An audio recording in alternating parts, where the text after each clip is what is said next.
What bats need to live? Shelter, space. Bats live in caves, rocks, and trees. They prefer dark, quiet places. Habitat.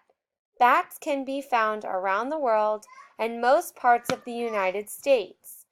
They don't live in cold weather, so in winter bats hibernate or migrate to warm areas. Food. Bats eat at night. They use echolocation to find prey. Most eat insects, beetles, moths, mosquitoes, plants, and other smaller animals. Bats can eat up to 500 mosquito-sized insects in an hour. Water. Bats drink water in flight. They come down, take a drink, and then fly away all in one motion. Bats use echolocation to find open water. Air.